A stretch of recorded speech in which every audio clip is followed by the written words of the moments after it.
La imaginación es más importante que el conocimiento. El conocimiento es limitado y la imaginación circunda el mundo. Albert Einstein. Buenos días, hermana Rubiela Asprilla, directora del Centro Educativo Maripuspán. Hermana Alicia Pérez, su directora. Profesores, compañeros y visitantes en general. Desde el Centro Educativo Maripuspán, a pesar de las distancias y los problemas que ha conllevado la pandemia que hoy estamos viviendo, es para nosotros de total agrado y placer darles la bienvenida a nuestra exposición virtual sobre los proyectos científicos que con total dedicación y esfuerzo hemos llevado adelante. A continuación mostraremos una parte representativa de los videos de los proyectos de nuestros compañeros. Se llama combustión a la reacción que se produce entre un material oxidable y el oxígeno, la cual se revela a través de las llamas y genera la liberación de energía. Dicho de otro modo, la combustión implica la oxidación de un elemento mediante un proceso que se hace visible por el fuego y que incluye en el desprendimiento de energía a modo de luz y calor. Un ejemplo de esto es el experimento de la mamba negra. Muy buenos días, maestros y compañeros. El día de hoy mis compañeras y yo tenemos el honor de presentarles el experimento llamado la mamba negra. A continuación mis compañeras y yo le vamos a brindar más información sobre este asombroso experimento. Introducción. El propósito de este experimento es dar a conocer una representación de una serpiente negra, la cual es producida por una reacción química que sucede durante el proceso del experimento. Una manera de saber más acerca de reacciones químicas es mezclando compuestos de diferentes fórmulas químicas y así ver qué es lo que sucede al hacer una reacción química. Los experimentos de este tipo son muy interesantes, ya que nos muestra qué puede suceder al mezclar compuestos de fórmulas químicas diferentes. Objetivos: distinguir cambios químicos que se producen en la materia, observar una reacción química, cómo a partir de productos de fácil acceso se obtiene una reacción química similar a la de un fuego artificial, pero sin explosión. Reconocer y valorar las medidas de seguridad que se toman para trabajar en laboratorio.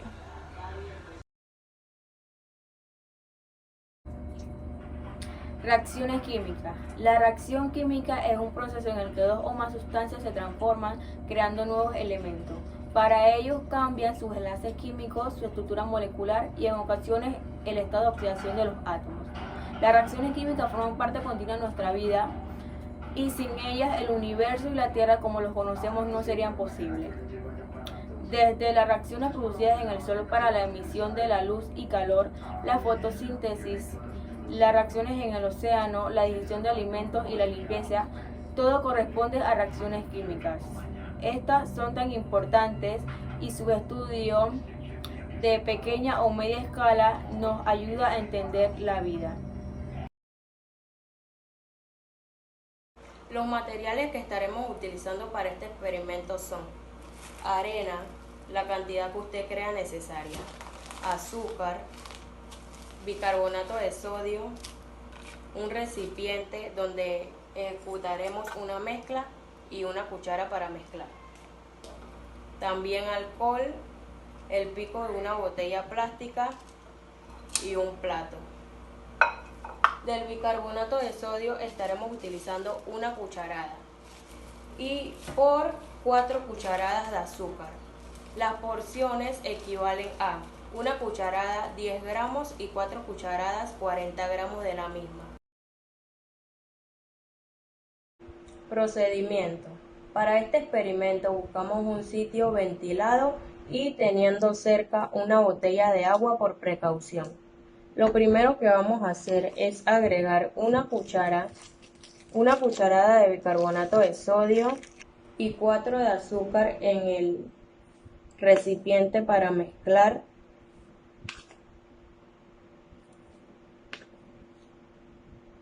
Y removemos hasta conseguir una mezcla homogénea. Es importante que las medidas con la cuchara sean similares.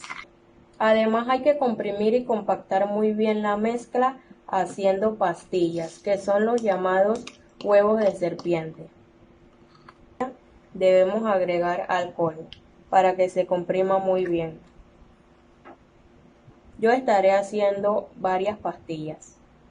Sobre un recipiente de aluminio o en este caso un plato de vidrio agregamos una buena cantidad de arena, formando una especie de montaña.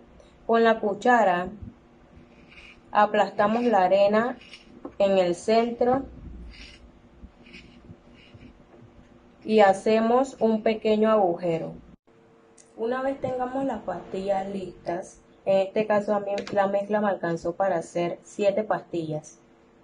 Rociamos la arena con alcohol y depositamos las pastillas que hemos hecho previamente con azúcar y bicarbonato justo en el agua. La reacción se inicia cuando encendemos con cuidado el alcohol con un encendedor o fósforos.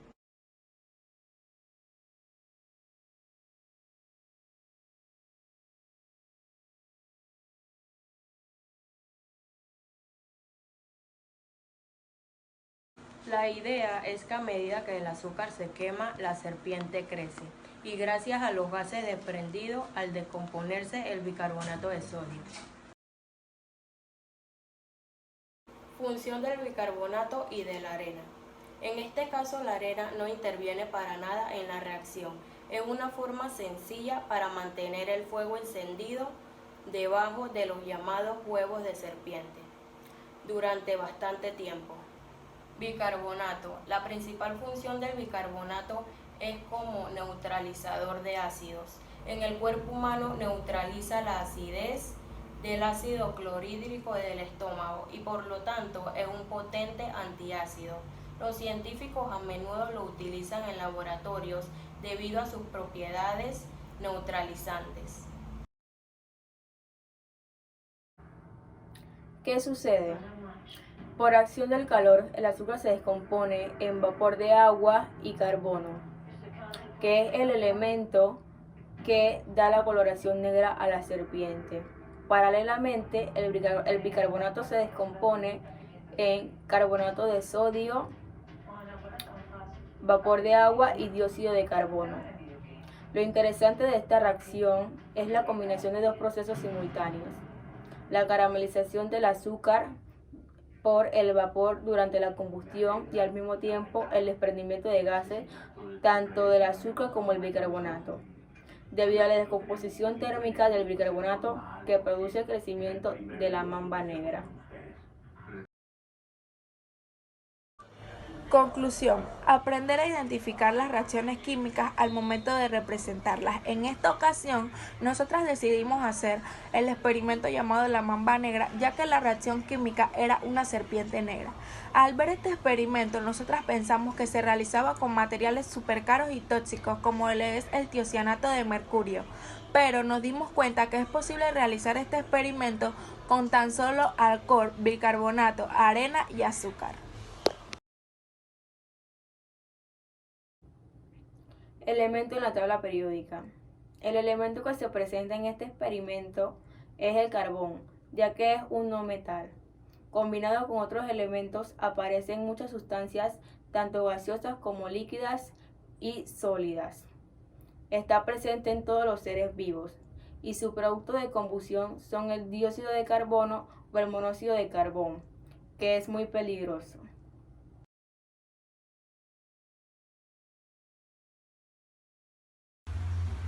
Una reacción química, también llamada cambio químico o fenómeno químico, es todo proceso termodinámico en el cual dos o más especies químicas o sustancias llamadas reactantes o reactivos se transforman, cambiando su estructura molecular y sus enlaces, entre otras sustancias llamadas productos.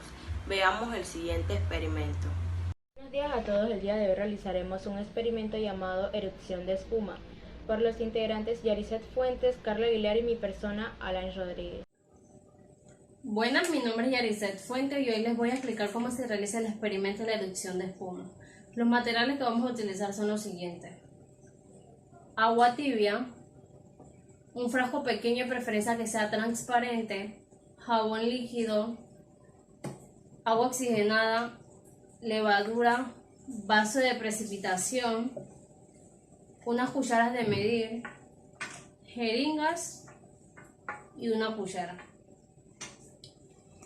En el vaso de precipitación colocaremos 30 mililitros de levadura.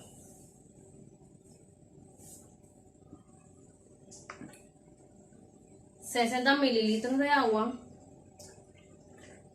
y con ayuda de la cuchara revolveremos bien hasta que se mezcle completamente.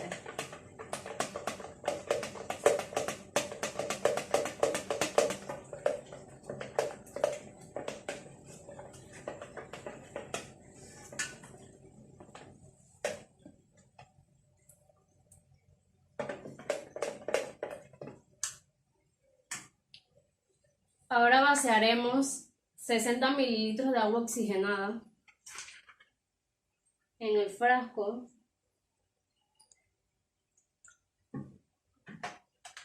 Con ayuda de la jeringa la colocaremos en el frasco.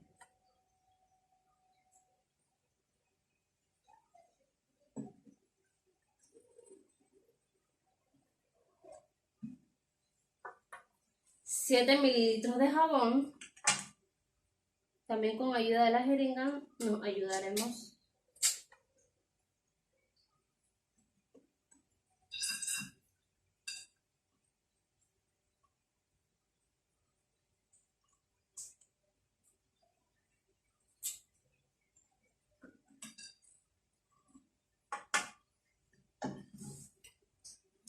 Con el colorante intentaremos hacer unas líneas en el frasco de esta manera.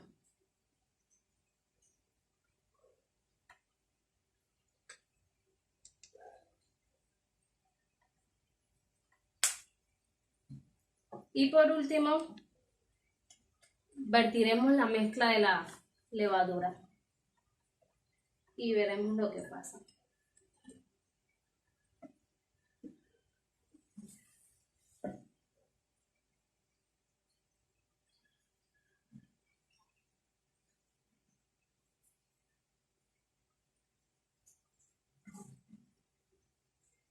En este experimento es que al mezclar la levadura y el agua oxigenada se crea calor y oxígeno. Ambos materiales provocan que se libere oxígeno por medio de burbujas pequeñas que se inflan en el interior de la espuma. El oxígeno provoca que la espuma se expanda con mayor rapidez y se libere de la botella. La reacción que podemos ver en este experimento es la reacción química de descomposición acelerada a través de un catalizador. Cuando el peróxido de hidrógeno se descompone, sus elementos se desagrupan. Esta reacción sucede de una manera muy lenta, pero nosotros podemos hacer que se genere de una manera mucho más rápida añadiendo levadura. En el momento en que se hace o se produzca la reacción química, el agua oxigenada se descompone de dos factores. Por un lado el líquido y por el otro gas oxígeno que forman las burbujas en el recipiente y hace que explote. Los catalizadores. Los catalizadores son sustancias que se pueden agregar en una reacción para aumentar la velocidad de una reacción sin que se consuman en el proceso. Al mezclar la levadura y el agua oxigenada se crea calor y oxígeno.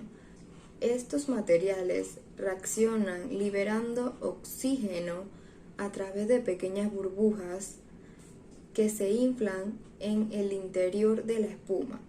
El oxígeno liberado provoca que la espuma se expanda con rapidez y busque salir de la botella. El tiempo de respuesta o tiempo de reacción hace referencia a la cantidad de tiempo que transcurre desde que percibimos algo hasta que damos una respuesta en consecuencia. Por tanto, es la capacidad de detectar, procesar y dar respuesta a un estímulo. A continuación, le mostraremos cómo medir el tiempo de reacción. Este trabajo estará dividido en el concepto del tiempo de reacción, su funcionalidad, ejemplificaciones mediante experimentos presentados en el video y otros subtemas que se desarrollarán poco a poco en el contenido audiovisual. Este pequeño concepto de tiempo de reacción hace referencia a la cantidad de tiempo que transcurre desde que percibimos algo hasta que damos una respuesta en consecuencia. De acuerdo, el tiempo de respuesta depende de varios factores. Entre esos, primero que nada, tenemos la percepción. De forma bastante breve podríamos decir que la percepción trata de la manera en la que percibimos la información de nuestro entorno. Aquí, en el video que le mostramos como experimento, el sujeto de prueba, como pueden ver, inicia el estímulo que será recibido por el otro sujeto de prueba, soltando el golpe a una velocidad inicial de aproximadamente unos 25 km por hora. Menciono que la aceleración es de 25 km por hora debido a que la aceleración de un puño normal de algún profesional es de aproximadamente 32 km por hora, motivo por el que vamos a ajustarlo a una cantidad más normal, por así decirlo, la cual sería 25 km por hora.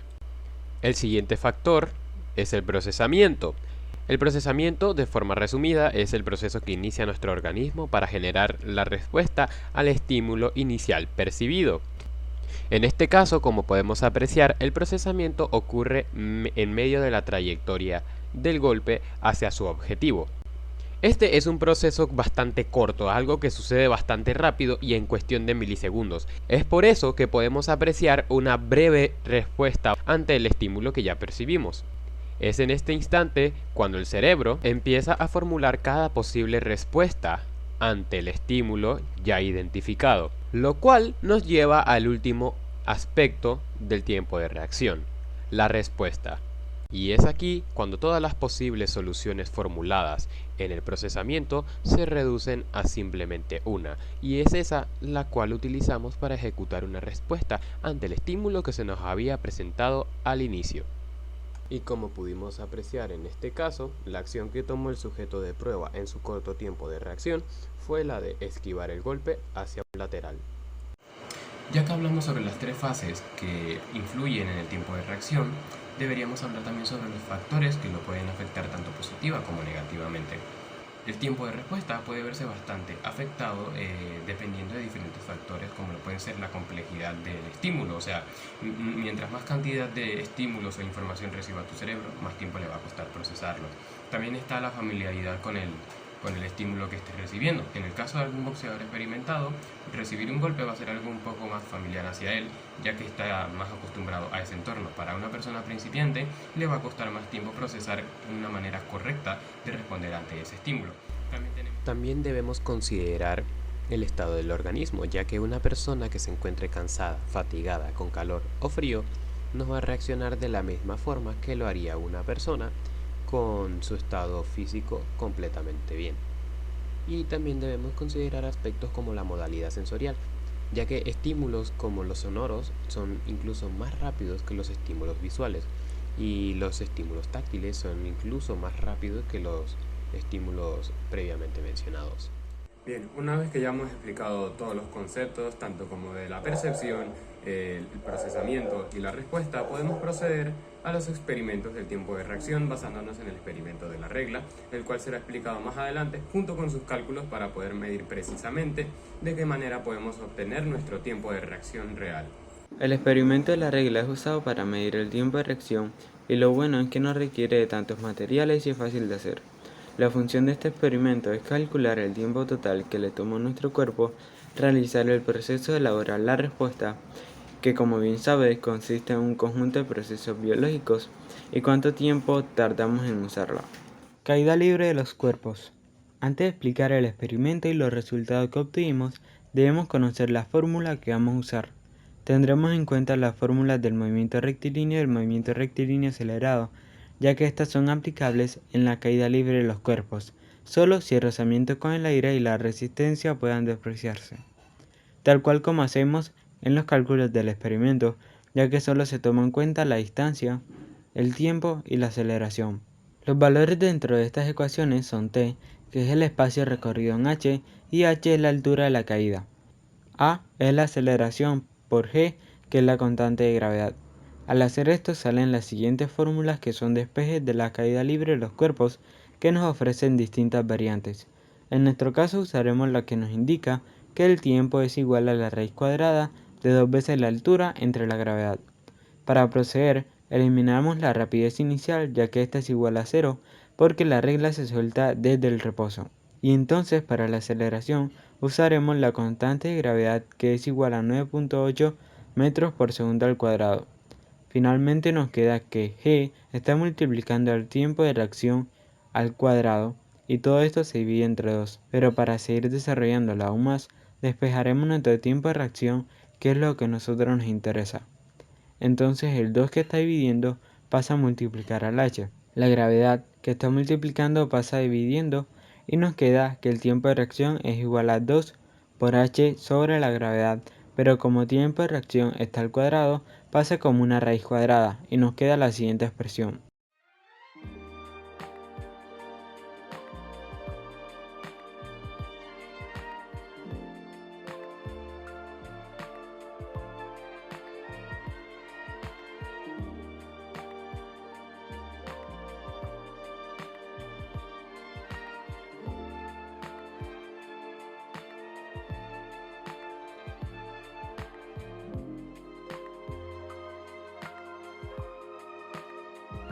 Realizamos este experimento 30 veces y gracias a esto pudimos obtener un tiempo de reacción más preciso.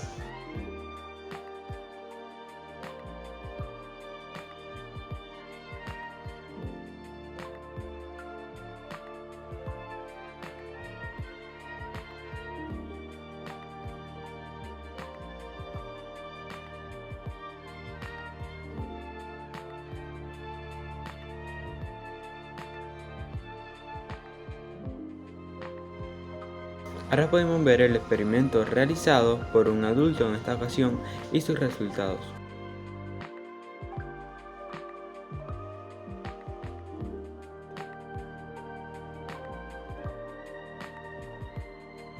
Y finalmente realizamos el experimento de la regla con un método de distracción que prueba que menos concentración le resta agilidad a nuestro tiempo de reacción. Esto es más que evidente debido a que la distancia que recorre la regla antes de ser atrapada es mucho mayor que la prueba anterior.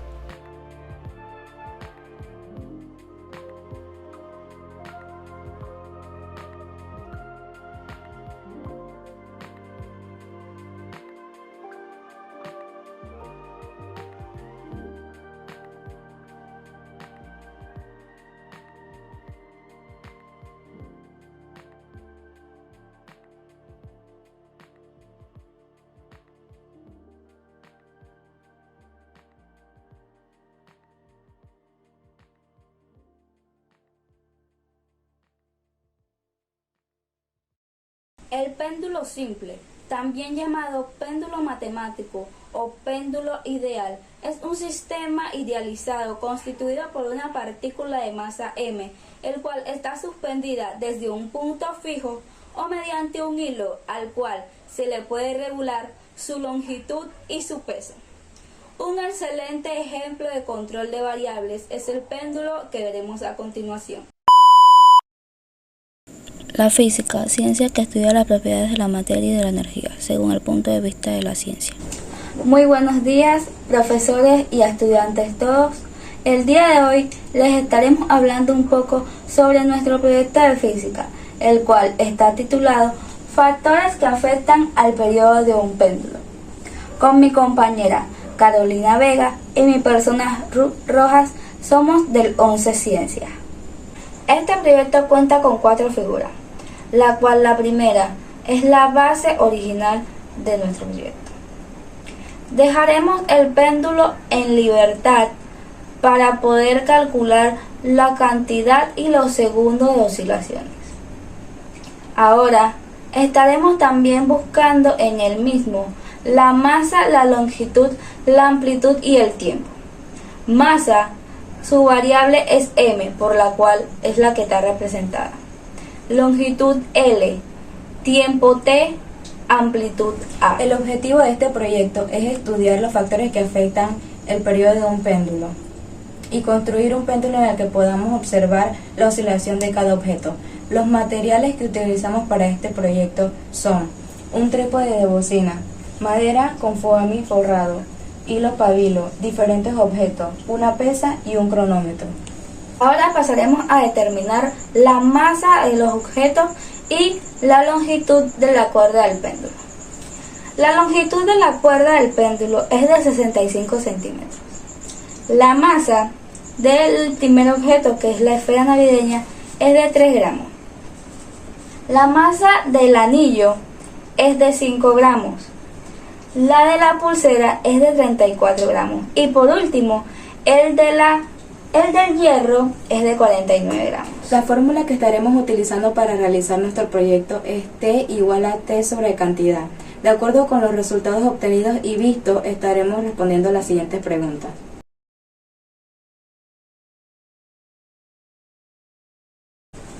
En este momento estaremos poniendo a prueba nuestro proyecto para saber la oscilación y la cantidad de segundos con la fórmula T igual a T sobre cantidad. Tenemos este material que es el transportador para saber la finalización del ángulo de nuestro objeto. El primer objeto que pondremos a oscilar será la esfera navideña, desde un ángulo de 50 grados. Con ya tener los valores obtenidos podemos decir que T es igual a T31 sobre 34. En notación científica el resultado sería 9,117 por 10 a la menos 1 y en valor decimal 0,911. Al detener el objeto podemos decir que su terminación de ángulo es de 10 grados. Como siguiente objeto tendremos la pulsera, que también la pondremos a oscilar desde un ángulo de 50 grados.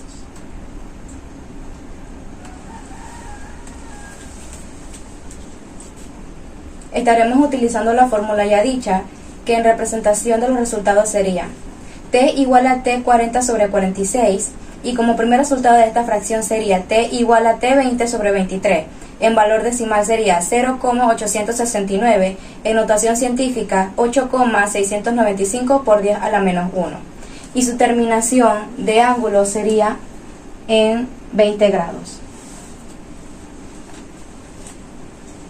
El siguiente objeto sería el anillo. De igual manera lo pondremos a oscilar desde un ángulo de 50 grados. Decimos que T es igual a T20 sobre 29.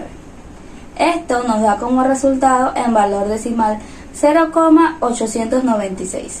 En notación científica 6,898 por 10 a la menos 1. Cuando lo detenemos en el ángulo, observamos que su ángulo final es de 30 grados.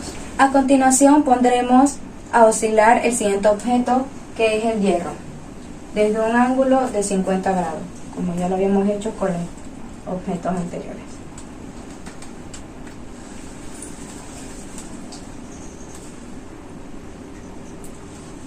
Entonces, los resultados obtenidos de este objeto sería T igual a T 50 sobre 47 y en valor decimal sería 1,063 y su ángulo de finalización sería de 10 grados.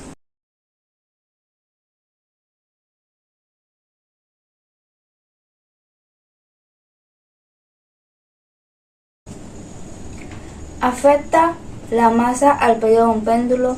No afecta. ¿Por qué? Porque el péndulo se encuentra en forma vertical. Por lo tanto, lo que hay que determinar es la longitud y la gravedad.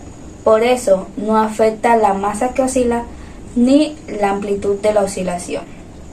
Afecta la amplitud, no afecta por lo explicado anteriormente. Y la longitud del péndulo sí tiene, ya que con esta se determina la oscilación. Un dato importante e interesante fue al investigar un poco más sobre ángulos. Nos percatamos que podemos cambiar ángulo a radianes y para eso podemos utilizar la fórmula que es 50 grados entre 360 por 2pi, la cual nos dio como resultado 5pi sobre 18. En física, la amplitud de un movimiento oscilatorio, ondulatorio o señal electromagnética es una medida de la variación máxima del desplazamiento u otra magnitud física que varía en el tiempo. La fórmula de la amplitud de oscilación es X igual a si abrimos paréntesis W, volvemos a abrir un paréntesis, T menos K, cerramos doble paréntesis, más B. Ahora describiremos cada variable con su significado.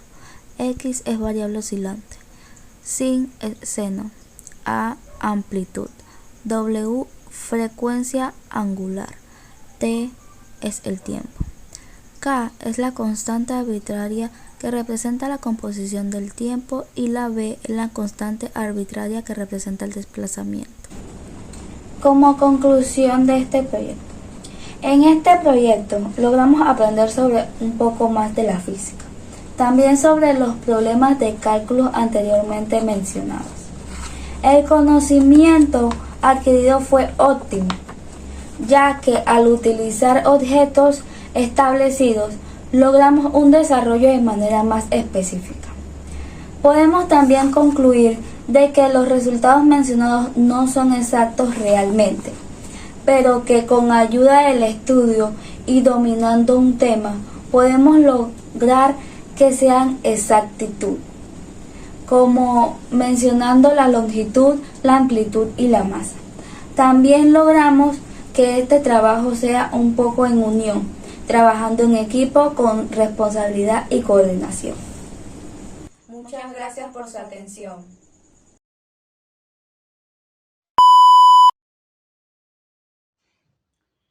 El ADN es el nombre químico de las moléculas que contienen la información genética en todos los seres vivos. La molécula de ADN es dos cadenas que se enrollan entre ellas para formar una estructura de doble hélice.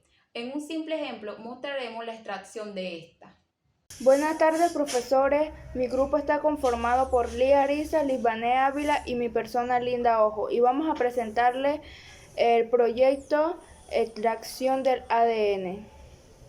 El ADN o ácido desoxirribonucleico es una biomolécula de especial importancia, pues en ella se encuentran los genes que son la unidad básica de la herencia en los seres vivos. El ADN está presente en el núcleo de todas las células eucariotas y porta la información genética en todo ser vivo. Contiene la información para controlar la síntesis de enzimas y proteínas de una célula u organismo. Es capaz de autocopiarse con gran fidelidad. Tiene un nivel bajo de mutación y está localizado en los cromosomas. El ADN es, en resumen, el portador de la información genética.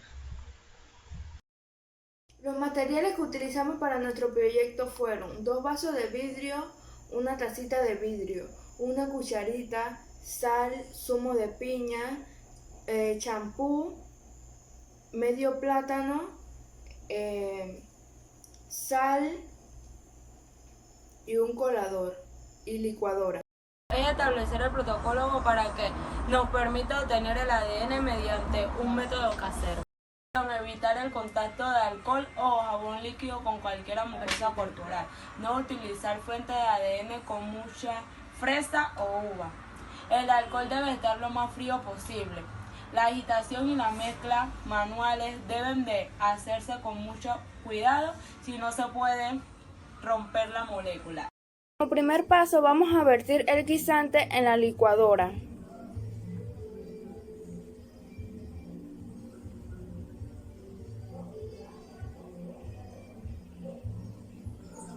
Le vamos a agregar aproximadamente 1 gramo de sal y 10 ml de agua. Se preguntarán por qué lo licuamos. La función de la licuadora es vaciar y romper en pedazos pequeños toda la membrana de la materia para que sea más fácil de sacar el ADN y obtener el ADN con mayor pureza. Vamos a agregarle agua fría. Se utiliza agua fría para tener una mejor conservación de la materia de ADN. Como segundo paso tenemos, lo vamos a pasar por un filtro. En este caso tenemos un colador. De no tener un colador, se puede utilizar un pañuelo limpio y un papel filtro. Vamos a vertir lo que obtuvimos aproximadamente de 10 ml de caldo molecular en un vaso de vidrio. Agregamos 1 ml de champú a la mezcla filtrada, ya que el champú lo que hace es que este compuesto de sales se encarguen de disolver la grasa y los lípidos presentes en la membrana plasmática o nuclear.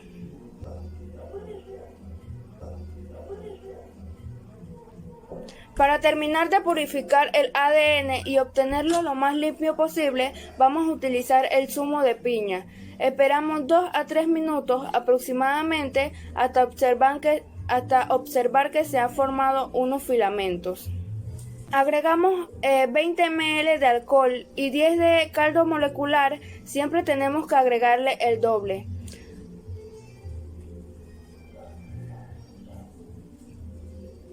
Hasta el momento, lo que tenemos en nuestra mezcla entre el caldo molecular, el detergente y el zumo de piña es un aproximado de 10 ml. Procedemos a añadirle el doble de esta cantidad de alcohol.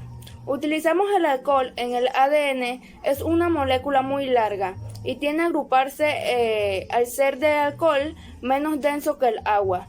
Va a ejercer una función de precipitación y todo el material genético presente en la capa inferior, al ser más pesado, va a subir y el alcohol va a precipitar hasta abajo. La información genética se encuentra generalmente en el ADN, que es una biomolécula de estructura filamentosa que se encuentra en los núcleos de las células eucariotas, así como en algunos orgánulos como por ejemplo las mitocondrias y los cloroplastos. La estructura filamentosa del ADN hace posible que la biomolécula quepa en el núcleo celular. Durante la interfase, el ADN está en forma de cromatina, que es una red densa de filamentos sin forma determinada. Sin embargo, cuando se va a realizar la división celular, mitosis o meiosis, el ADN se compacta para formar los cromosomas. Es posible usar métodos químicos sencillos para extraer el ADN de los núcleos y aislarlo del resto de los materiales celulares. De este modo, resulta fácil observar la estructura filamentosa de esta biomolécula. El licuado ayuda a la separación de las células. El jabón está compuesto de sales que rompen la membrana celular, disolviendo las grasas, lípidos y las proteínas de las células observadas, dejando libre la molécula de ADN. Posteriormente, se une a estos lípidos y proteínas, permitiendo su eliminación de la solución. El ADN queda en el líquido del filtrado y la sal permite precipitar el ADN del filtrado usando una solución alcohólica fría. Dicha solución es fría, ya que así se conservará mejor el material genético. El alcohol es menos denso que el agua, por eso lo vemos flotar en la parte de arriba y el ADN se queda en forma de precipitado en esta capa, ya que es insoluble en el alcohol. La biodiversidad es responsable de garantizar el equilibrio de los ecosistemas de todo el mundo y la especie humana depende de ella para sobrevivir. Debido a la pandemia, hemos tenido que estar alejados de nuestros parques. A continuación, haremos que los parques se acerquen a todos nosotros y les presentaremos nuestra excursión virtual. Buenos días, bienvenido a la excursión virtual con mis compañeras Lizeth Yepes, Noemí Castrellón y mi persona Yargelis Víguez. ¿Sabías tú que del animal más pequeño hasta el más grande tiene su función aquí en el planeta Tierra? Sabiendo esto, digámosle no a la caza, para que estos animales sean excluidos de la lista roja. Esta lista roja dice que en estos tiempos están en peligro y que en unos próximos de 5 a 10 años estarían extinguiéndose. ¿Qué es el tráfico de especies? El tráfico de especies es la actividad de extracción de la fauna silvestre de los ecosistemas naturales. La única estimación que se conoce del tráfico ilegal de la especie es que mueve más de 10.000 millones de dólares, pero no se conoce exactamente cuántos son los animales que se trafican ilegalmente en América. Los animales que se ven más afectados por el tráfico ilegal de especies son las aves, los mamíferos como los monos, reptiles y anfibios. El Parque Municipal Somi es un jardín botánico y zoológico de 250 hectáreas de extensión total. Se creó en 1923 por parte de la antigua Compañía del Canal de Panamá. Te preguntarás qué es la biodiversidad. La biodiversidad es la variedad de especies que tienen vida en el mundo, como lo son las plantas y los animales. El objetivo de esta excursión virtual es fomentar la investigación y el conocimiento científico de la biodiversidad a los estudiantes del Centro Educativo Maripuspán. Traeremos 2 especies que se encuentran en la lista roja de amenaza y otras especies por comercialización ilegal. Acompáñenos a conocer un poco más sobre la águila arpía. Aquí tenemos una placa en homenaje a Cheyenne, quien nació en el 1961 y murió en el 2002. Durante sus 51 años conquistó muchos corazones. Cheyenne es el símbolo de soberanía e independencia. Acompáñennos. Ay, no, pero... Cazan iguana verde, cuzumbí, zarigüeya, puercoespín, ñeque, diferentes especies de monos, pero sus presas principales son los perezosos. Los perezosos. El águila arpía, su nombre científico es Arpía arpija. Es el ave más grande del hemisferio occidental y el hemisferio austral. Su hábitat son los bosques lluviosos. Es el ave nacional de Panamá y símbolo de la soberanía. Es el símbolo de la diversidad biológica en Ecuador. Las hembras, que son ligeramente más grandes que los machos, pueden medir hasta 108 centímetros de largo y mientras tanto 224 centímetros de envergadura, que es la distancia de una ala hasta la otra, y pueden pesar 9 kilogramos. En el mundo, las últimas cifras oficiales quedan al menos 50.000 de sus especies. La Unión Internacional para la Conservación de la Naturaleza la enlista en sus libros rojos como una especie casi amenazada. Cuando el águila arpía encuentra a su pareja es por el resto de su vida, y si uno se separa o muere, este lo busca durante toda su vida. Sus presas favoritas son los mamíferos como los perezosos y los monos. El águila arpía caza 2 veces por semana. Los jaguares son excelentes nadadores. Los jaguares cazan cocodrilos, tortugas, culebras y peces. También se alimentan de ñeques, tapires y comen hasta monos y ratas. El jaguar, el mayor felino del continente americano, es una de las especies más emblemáticas y carismáticas de los bosques tropicales. Desafortunadamente, el 40% de su hábitat natural en nuestro país se ha perdido y sus poblaciones están disminuyendo drásticamente. Esto a causa de la escasez de sus presas naturales, el conflicto jaguar-ganadería, la cacería furtiva y el comercio ilegal. En Panamá, la especie se encuentra catalogada en peligro crítico, según la legislación nacional, por el riesgo de su desaparición. En el parque podrán encontrar otras especies que se ven amenazadas por la comercialización ilegal que les mostraremos a continuación. Taira, su nombre científico es Eira bárbara. Es una especie solitaria, pero podemos encontrarla en pareja. Se encuentran en las cavidades de los árboles o en cuevas subterráneas. Monoaraña centroamericano. Su nombre científico es Ateles geoffroyi. La especie se distribuye por la mayor parte de América Central, en Panamá, Costa Rica, Honduras y el sur de México. Se ha informado de la presencia de la subespecie en la región fronteriza entre Colombia y Panamá. Habita en varios tipos de bosques que incluye selva lluviosa y manglares. Como especie en peligro, debido a la principal pérdida de hábitat, su estado en conservación es amenazada. Guacamaya roja o guacamaya bandera. Su nombre científico es Aracmacao. Habita en bosques húmedos y bosques en galería, selvas altas, selvas tropicales. México, Brasil y centro de Bolivia, América Central y las regiones de Amazonia. Está en estado de conservación y su preocupación es menor. Loro cabeciazul. Su nombre científico es Pionus menstrus. Se distribuye por Belice, Guatemala, Brasil y Panamá. Su preocupación de riesgo es menor. Tucán pico de iris, conocido por su nombre científico Rapatus sulfuratus. Su distribución abarca desde México hasta Colombia. Esta habita en copas de árboles tropicales, subtropicales y selvas lluviosas. Se alimenta la mayoría de frutas, de huevos de aves, anfibios y reptiles. Gracias por acompañarnos en esta excursión virtual.